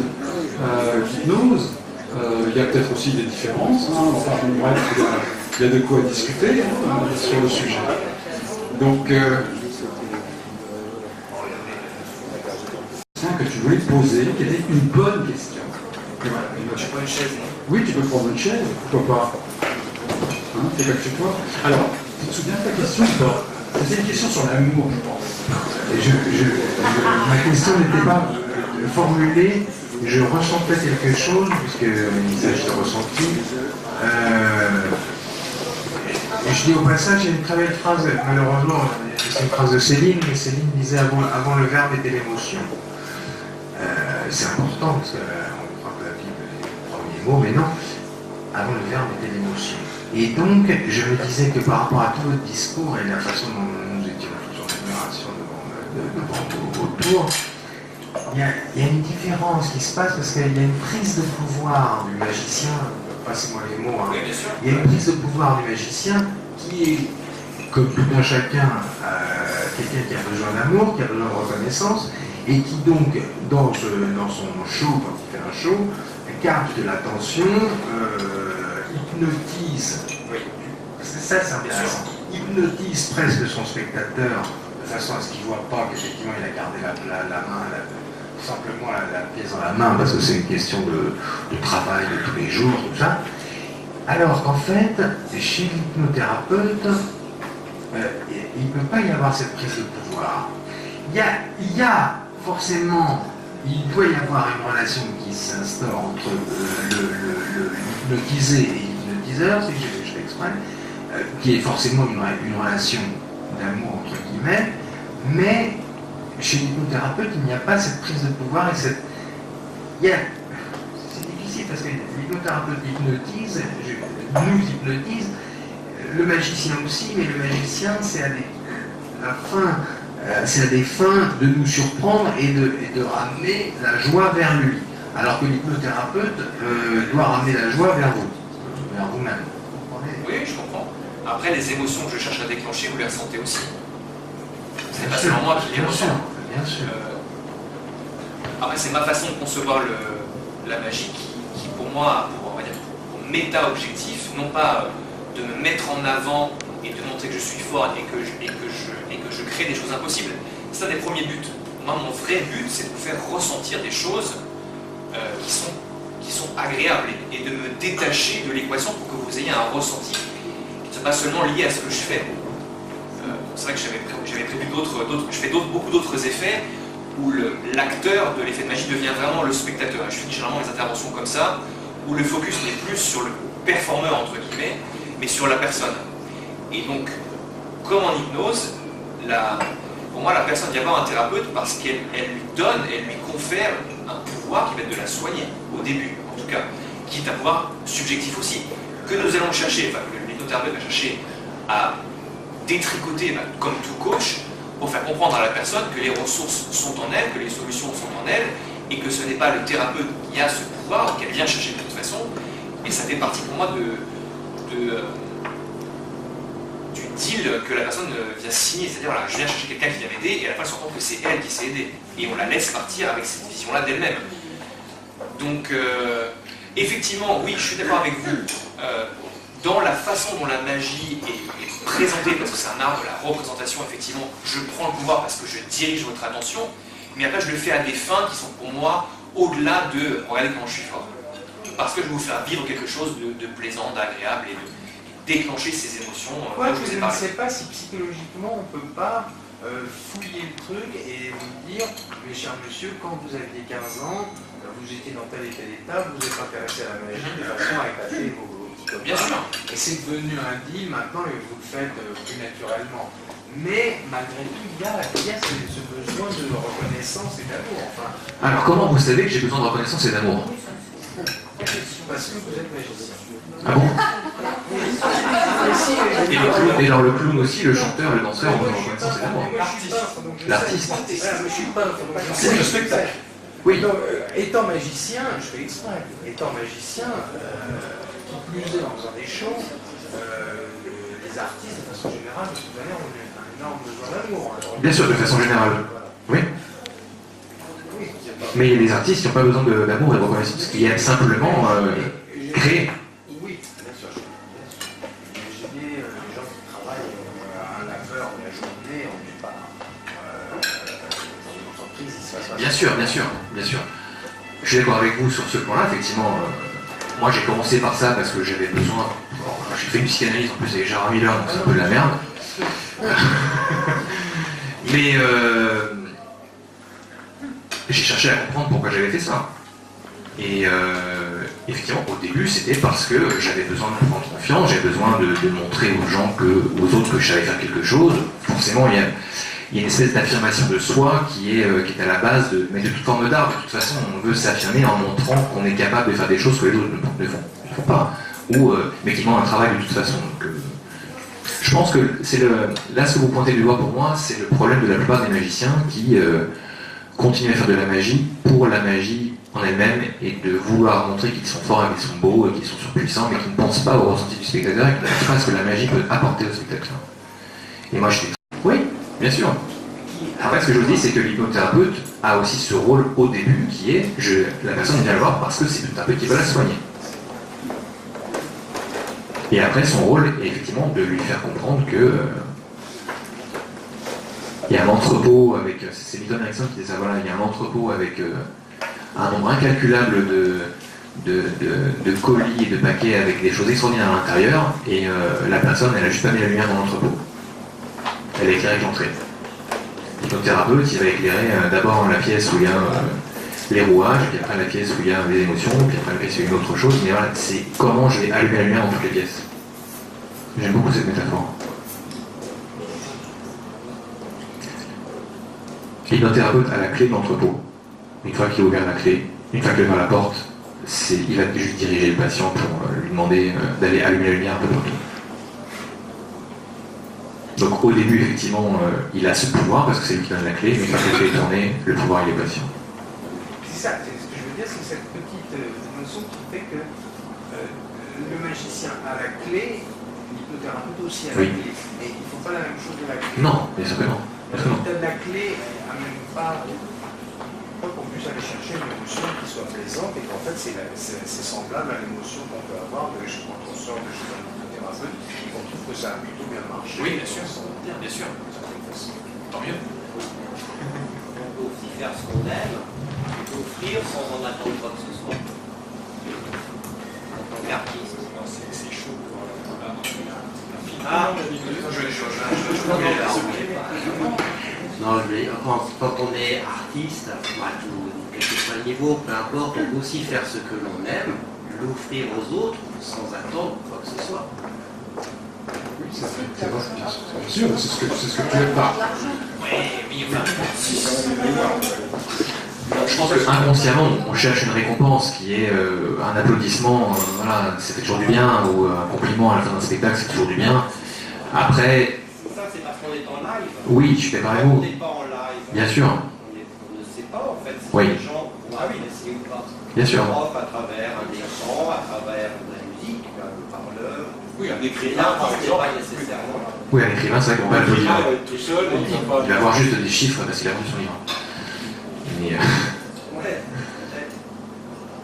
Est-ce qu'il y a d'autres questions dans la salle? Moi, je voulais poser une question à Laurent. Comment vous connaissez aussi bien l'hypnose et l'hypnothérapie? Vous avez pratiqué en tant que thérapeute ou vous faites comment pour connaître aussi bien? Parce que vous parlez comme un thérapeute en fait. Oui. J'ai fait 2 formations en hypnothérapie. mais je m'en sers pas dans mon travail. À proprement parler, je l'ai fait déjà pour moi parce que je trouvais ça fascinant. Je voulais savoir d'où venait la PNL. La PNL, c'est quelque chose qui m'a vraiment fasciné. Et je me suis dit d'où ça vient. Voilà, après j'ai vu que Richard Bandler et John Maynard ont modélisé Milton Erickson pour savoir structurellement ce qu'il faisait. Et après, je me suis intéressé, évidemment, le processus de changement. Comment on se change nous, comment on arrive à... Moi, j'aime bien dire une meilleure version de nous-mêmes. Il ne faut pas chercher quelqu'un d'autre, il faut juste chercher une meilleure version de nous-mêmes. Et c'est ce que j'ai compris en étudiant l'hypnothérapie. C'est-à-dire qu'on ne cherche rien à imposer. On cherche juste à faire découvrir. Qu'est-ce que c'est la PNL? La PNL, la programmation neurolinguistique, c'est, on va dire, c'est une méthodologie de communication qui est issue, alors moi je pense quand même largement issue de l'hypnose ericksonienne. Ils sont largement inspirés, ils ont fait une espèce de, on va dire, de méthodologie qui est pragmatique pour avoir des outils, par exemple, pour rentrer en communication avec quelqu'un plus rapidement, mettre la personne à l'aise. Il y a plusieurs protocoles qui existent pour ce qu'on appelle créer un bon rapport avec son patient, avec la personne qui est en face de nous. Voilà, Milton Erickson le faisait de façon instinctive, Richard Bandler, John Maynard l'ont décodé entre guillemets. Et la PNL, c'est un ensemble d'outils de communication qui ont pour but d'obtenir un résultat quand on rentre dans un processus d'amélioration, de thérapie. Voilà, le but, en fait, pour moi, c'est la science de la réalisation des objectifs. C'est, voilà, je veux ça, maintenant, comment je vais l'avoir? Je veux changer, je veux devenir plus heureux, comment je vais faire? Le bonheur, c'est quoi pour toi? Comment tu sais que tu vas atteindre le bonheur? Quels sont les paramètres du bonheur qui sont les plus importants pour toi? Et donc, pour moi, c'est une façon de décoder la thérapie qui était intuitive de Milton Erickson et la rendre accessible au plus grand nombre par des méthodologies qui sont basées sur l'observation, sur la sémantique, donc sur les mots qu'on met sur la réalité, et qui sont basées sur ce qu'on appelle les stratégies, c'est-à-dire on a des habitudes et des comportements. Maintenant, qu'est-ce qui se passe dans notre tête quand ce comportement est créé? Comment vous faites pour vous lever le matin, par exemple?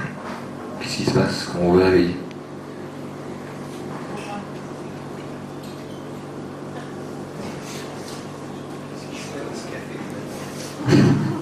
Voilà, vous dites chouette le café du matin. Donc le réveil sonne et vous vous dites chouette le café du matin. C'est quelque chose que vous dites on va dire systématiquement. Vous y pensez en tout cas. Comment vous y pensez? Avec une image, avec qu'est-ce qui se passe dans votre tête à ce moment-là? Une odeur? Donc vous avez une odeur qui arrive quand vous réveillez qui est l'odeur du café. D'accord. Donc si je questionne monsieur longuement, je vais décoder, ce qu'on appelle décoder son programme, c'est-à-dire sa stratégie du réveil. Il a un enchaînement, on va dire, d'images, de sons ou de goûts qui se passe un peu comme la disparition de la pièce, de la même façon, dans le même ordre, qui font qu'il se lève peut-être rapidement parce qu'il y a une motivation pour se lever qui crée de toute pièce avec ce qu'on appelle ses représentations internes. Donc il a des images. Alors, la représentation interne, c'est très simple. On a comment on pense, comment on utilise notre cerveau. On a des images dans la tête qui sont des souvenirs qui sont soit construits, soit remémorés. On a un dialogue interne, on a des sons qui sont intérieurs ou extérieurs, et on a des ressentis, on a un corps qui bouge et qui ressent des choses. Donc on appelle ça l'auditif, le visuel, le kinesthésique, le gustatif et l'olfactif. Mais c'est comment on utilise nos sens pour faire des choses. Et généralement, enfin, ce que eux ont observé et ont modélisé, c'est que la plupart des gens, voilà, ils ont observé des gens qui étaient des thérapeutes exceptionnels, ils se disent qu'est-ce qui se passe dans leur tête, comment ils utilisent les mots, quelles images ils forment dans leur esprit et dans quel ordre ils le font pour arriver à ce résultat. La programmation, c'est ça. Et donc en posant des questions aux gens, en essayant de découvrir l'ordre des séquences dans lesquelles ils font les choses, on arrive à savoir comment ils obtiennent des résultats. Et donc les outils de la PNL sont issus de cette observation de gens exceptionnels, on va dire. La modélisation, c'est le départ de la PNL. Et après, ils ont cherché à modéliser et à donner de la structure à ce qu'ils faisaient avec la cybernétique, avec la grammaire d'un linguiste américain qui est fantastique, qui s'appelle, je me souviens plus, Chomsky, voilà, qui a prouvé que les mots qu'on employait avaient une incidence sur l'état dans lequel on se sentait. Bon, ça c'est pas nouveau, mais bon, ils l'ont modélisé avec des structures linguistiques très précises et ils se sont servis de ça pour élaborer des modèles qui faisaient qu'on arrivait à préciser ce que l'on visait. Je dis beaucoup, hein. Mais c'est ni plus ni moins que, alors si je prends, alors je vais faire ce qu'on appelle un chunk up en PNL, je vais prendre de la hauteur, je dis finalement c'est quoi? Notre cerveau, il est fait de nos sens, il est fait des êtres sensoriels, on en a 5. Maintenant, comment on les agence, comment on s'en sert pour faire des choses, pour faire des choix, et pour continuer à faire ce qu'on veut, ou s'empêcher de faire ce qu'on veut. Et à un moment donné, quand vous pensez qu'est-ce qui se passe, soit vous vous dites des choses, soit vous voyez des choses. Quelqu'un qui n'arrive pas à faire quelque chose, il aura peut-être une image de lui qui sera très présente ici en noir et blanc, ou très très proche avec une voix qui lui parle ici, et si on arrive à savoir ce qui se passe dans sa tête au moment où il ne se sent pas bien, on va changer les paramètres de l'image, on va lui faire changer son dialogue interne, on va lui faire reformuler ce qu'il est en train de se dire, et on va le faire plusieurs fois pour créer un nouveau chemin neuronal d'habitude pour que cette habitude qui existait avant n'existe plus. Donc neuro, c'est pour ça qu'on utilise, en fait, on essaie de changer les chemins neuronaux qui sont nos chemins d'habitude de pensée. C'est des autoroutes, notre cerveau. Hein. Ouais, il y a des gens tous les matins qui disent ah putain, j'ai passé une journée de merde. Et ils ont une image d'eux en train de ramer, ils se voient en train de faire des choses qui sont pas bien, et puis ils soufflent un peu, et puis voilà, ils se disent cette phrase tous les matins, mais leur stratégie elle est pourrie. Mais c'est une stratégie qu'ils utilisent peut-être inconsciemment, ils ne savent pas qu'ils font ça. Si vous ne les questionnez pas pour savoir ce qu'ils font, quand quelqu'un vous dit je suis déprimé, hein, quand je dis, je ne vais pas dire pourquoi tu es déprimé, parce que ma mère ne me regardait pas quand je faisais du foot, non, c'est une mauvaise raison. Comment tu sais que tu es déprimé? Qu'est-ce qui se passe dans ta tête au moment où tu es déprimé? Qu'est-ce que tu vois quand tu es déprimé? Et là, je vais commencer à chercher les paramètres sensoriels. Donc le métamodèle sert à ça, sert à aller chercher ce que la personne fait avec ses sens pour vivre ce qu'elle vit. Et le but, c'est de détricoter et de le remplacer par autre chose. Qui viendra d'elle aussi, hein. On ne lui impose rien. On lui fait choisir les nouvelles images, on lui fait modifier les paramètres de façon à ce qu'elle reconstruise elle-même une autre réalité. Jusqu'où on peut aller?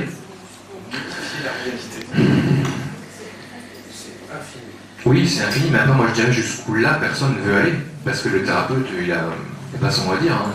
Pour moi, il va donner des consignes, il va chercher à lui faire comprendre ce qui se passe, mais après c'est la personne qui fait des choix. Hein. Est-ce que ce sont vraiment des choix? Au début, ce sont des choix inconscients. Je pense qu'on va conscientiser les choix et faire remplacer des choix qui sont inconscients par des choix plus conscients, plus construits et qui sont plus efficaces. Là, vous avez vu quelque chose à l'instant, vous avez vu quelque chose, une image qui vous est venue. Oui. Ça s'appelle la calibration. Vous avez levé les yeux en haut à gauche, et donc ça veut dire que votre cerveau a fait une recherche, et vous vous êtes peut-être vu, vous avez fait quelque chose qui vous concernait. Voilà. Donc ça c'est une autre méthodologie, un autre outil de la PNL qui s'appelle la calibration, c'est-à-dire que vous observez, c'est Richard Bandler qui a observé ça avec ses étudiants, et qui a vu que quand les yeux sont la seule partie visible du cerveau, quand les yeux bougent, ça veut dire que vous accédez à des aires cérébrales, vous êtes en train du courant qui passe, donc le courant fait bouger les nerfs optiques, et les yeux bougent. Et ils se sont rendus compte, en observant des milliers de personnes, ils ont créé un modèle, encore une fois, en se disant, voilà, quand les yeux, alors c'est pas un modèle qui est figé dans le marbre, parce qu'il y a beaucoup de bouquins qui disent c'est comme ça et c'est pas autrement, c'est faux, il y a plein de gens qui sont câblés différemment, et moi c'est pour ça que j'ai voulu aller voir Richard Bandler, c'est pour avoir vraiment la quintessence de ce que c'était, et arrêter de dire c'est figé dans le marbre, c'est comme ça, c'est pas autrement. Dans la plupart des cas, les gens qui vont regarder en haut à gauche vont être dans un visuel qu'on appelle construit. Ils vont essayer de construire une image d'eux ou un changement qu'ils espèrent opérer, et là ils vont construire. S'ils vont en haut à droite, ils sont dans le visuel remémoré, ils vont aller chercher un souvenir. Si les yeux passent d'un côté à l'autre, ils entendent des sons, peut-être des sons diffus, mais pas des sons précis. S'ils vont en bas à gauche, ils sont dans le dialogue interne.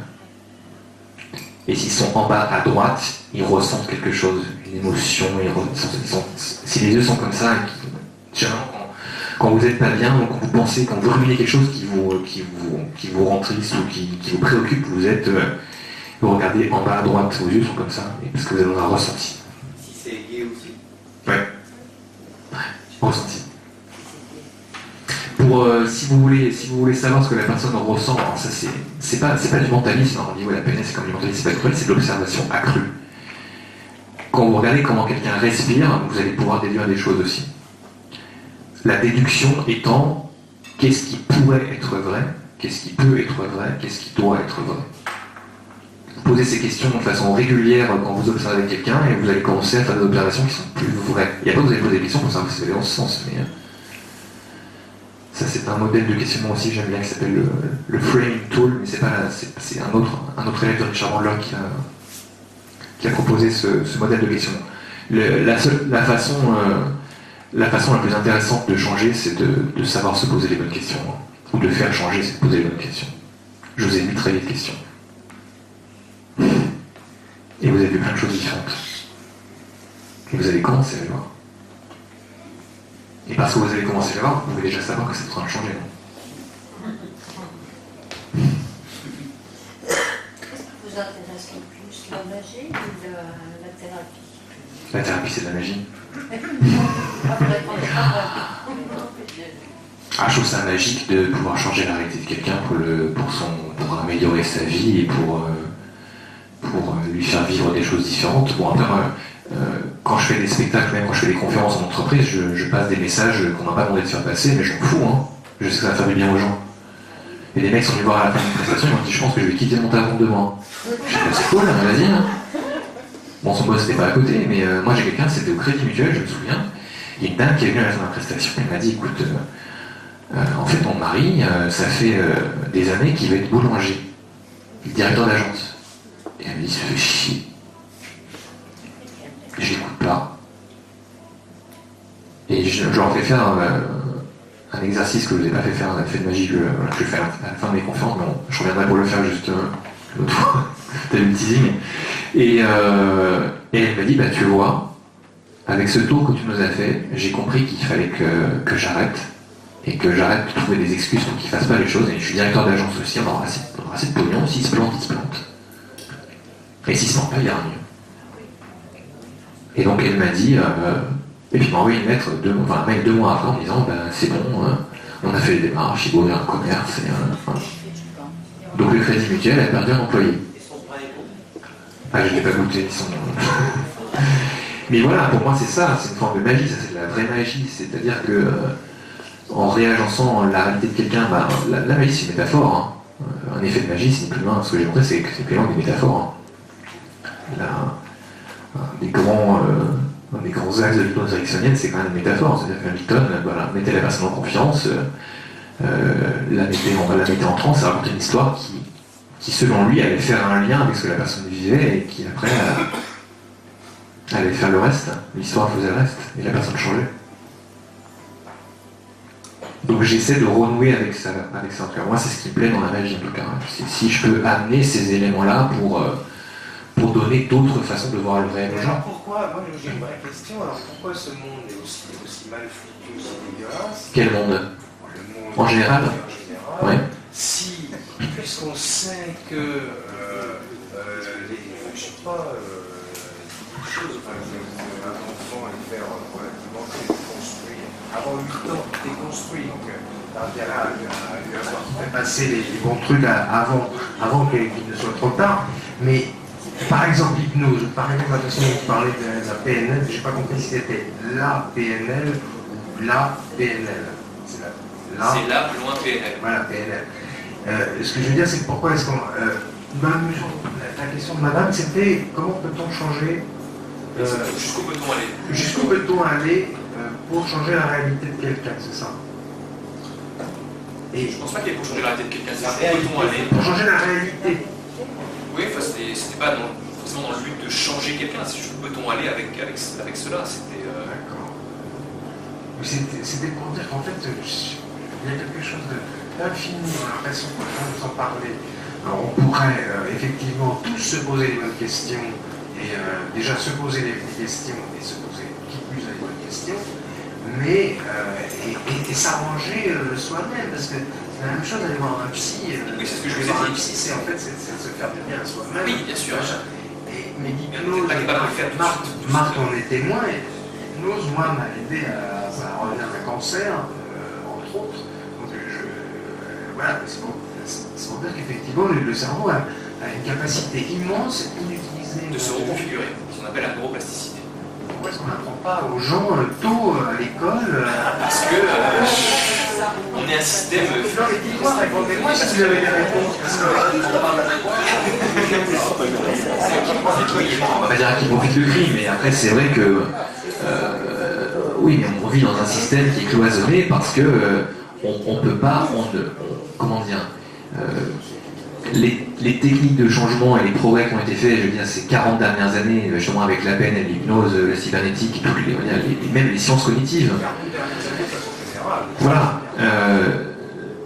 Avant qu'un progrès devienne universel et passe dans les mœurs, vous avez peut-être des centaines d'années qui vont se passer. Regardez, on vit quand même une époque où la religion quand même encore beaucoup d'emprise sur les gens, alors que c'est sur des systèmes de pensée. Je ne vais pas critiquer. C'est un système de pensée qui peut être adapté pour beaucoup de gens, mais ça ne reste qu'un système de pensée. Oui, mais quand même, le fait que ça donne aux gens une force sur eux-mêmes... Oui, très bien. Mais il n'y a pas que ça. Il n'y a pas que ça. C'est important, c'est bien. Moi, j'étais arrivé par la religion catholique et je m'apprécie des valeurs. Non, mais je veux dire, voilà, mais ce sont des systèmes de pensée. La PNL, c'est un système de pensée. L'hypnose, c'est un système de pensée. Maintenant, c'est vrai que l'ouverture au système de pensée n'est pas le fait des sociétés démocratiques. On reste quand même assez figé. Il y a la liberté d'expression, on peut faire des formations, on peut lire des bouquins, mais de là à ce que ça rentre dans les mœurs et dans les systèmes d'éducation, vous avez une chape qui s'appelle le gouvernement, qui fait que vous avez des systèmes de pensée qui sont rigides. Ça viendra progressivement.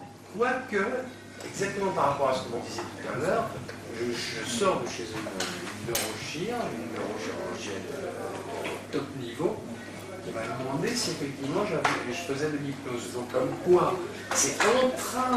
L'hypnose, oui. L'hypnose vraiment commence à passer dans les... Oui, alors l'hypnose plus, hein, quand même, maintenant, il y a plein d'hôpitaux qui l'utilisent pour anesthésier, faire des anesthésies locales, bon, pas en général pour des grosses opérations, mais on l'utilise quand même, voilà, c'est un peu sorti de l'ombre...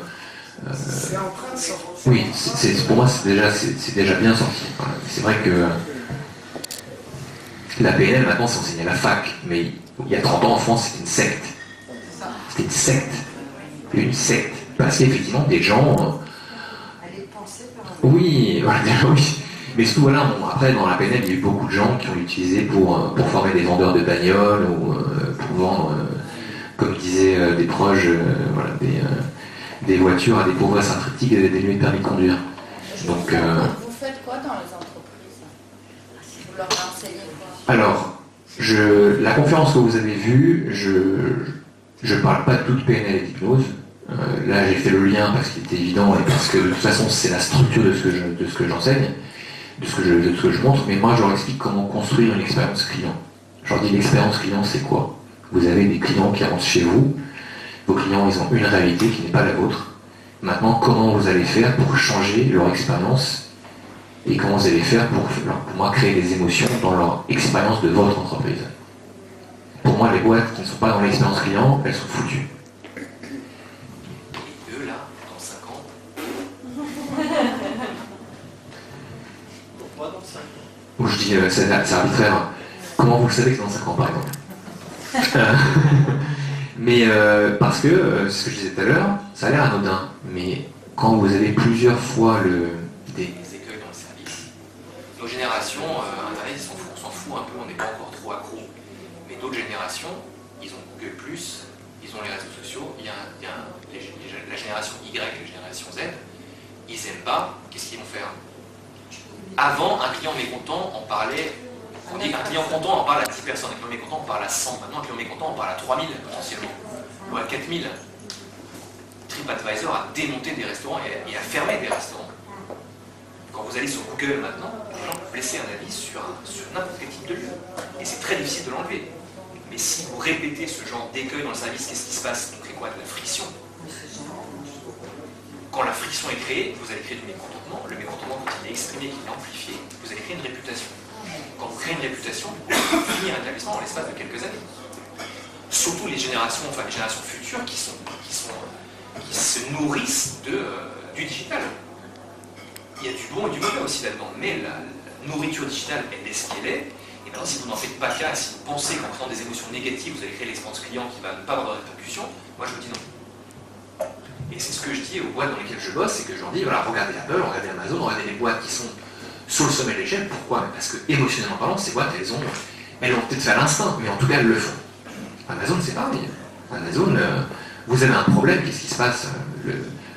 Amazon a décollé parce qu'ils ont fait venir quelqu'un pour le service client, on lui a dit, bon, ta politique, ça va être quoi, ta stratégie? Il leur dit, best service is no service. Le meilleur service, c'est qu'il ne faut pas de service. C'est-à-dire qu'on doit anticiper tout ce qui pourrait mal se passer, le gérer en amont au maximum, et comme ça, il n'y aura plus besoin de service client. Et s'il y a du service client, il faut qu'en un jour, le problème soit résolu. Je prends l'exemple de mon père, il y a un truc qui arrive cassé chez lui, mon père n'a jamais touché un ordinateur de sa vie, il me dit, j'ai imprimé le bon de commande pour le renvoyer, je l'ai renvoyé, et le lendemain, il avait le même article en fond de poste qui avait été envoyé chez lui. Vous croyez qu'il allait acheter où? Sur Alibaba ou sur Amazon? C'est peut-être plus cher, mais en tout cas, si la friction et si la friction est réduite, si on surprend le client en satisfaisant ses attentes dans la rapidité, et si on s'intéresse à son expérience en designant des sites qui font que c'est compréhensible et en 2 clics on a ce qu'on veut, qu'est-ce que vous faites? Vous faites de la vente émotionnelle. Mais ça veut dire aussi qu'il y a une démarche de se dire, je veux vraiment que la personne en face de moi, elle ressente ça, je veux qu'elle expérimente ça, on se substitue au client. Ce qu'on appelle une position de perception en PNL, c'est ça. Et c'est ce que je dis, c'est qu'est-ce que mon client voit, entend, ressent, interprète et conclut. Donc voilà ce dont je parle quand je suis en entreprise, c'est de la PNL, c'est de la PNL et c'est tout. Mais, ce sont des cadres conceptuels de réflexion qui font que on replace la personne à qui on veut délivrer un service ou un produit au centre de nos préoccupations. Parce que cette personne, elle vous donne son argent qu'elle a gagné à la suite de son fonds à son travail. Maintenant, moi quand j'ai dans un restaurant et que je viens passer un moment, j'ai pas envie qu'on m'agresse. Point. Ou qu'on manque de respect aux gens qui sont là. Ça c'est de la friction. Donc ça diminue le score émotionnel et donc ça crée une expérience client qui n'est pas la même que ce qu'elle devrait être si la personne avait eu un petit peu plus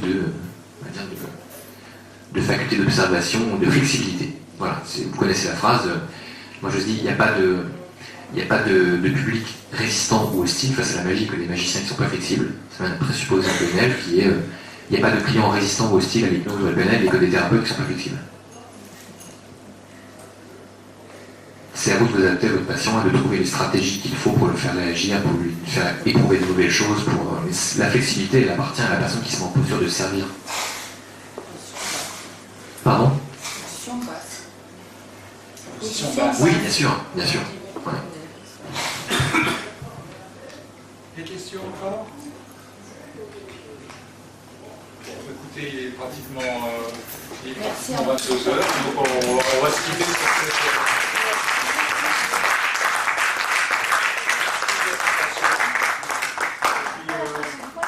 Oui, on en va... oui. Donc j'ai un site, donc si vous voulez me laisser des messages ou m'envoyer...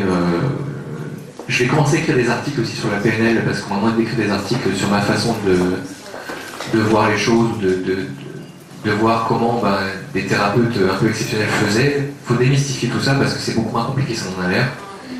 Et ce sont des outils qui sont très pragmatiques et très simples, et c'est intéressant de voir comment les gens qui l'ont créé pour moi s'en servent. Donc ça, je vais écrire des choses à ce sujet aussi. Mon site c'est laurentperretta.com.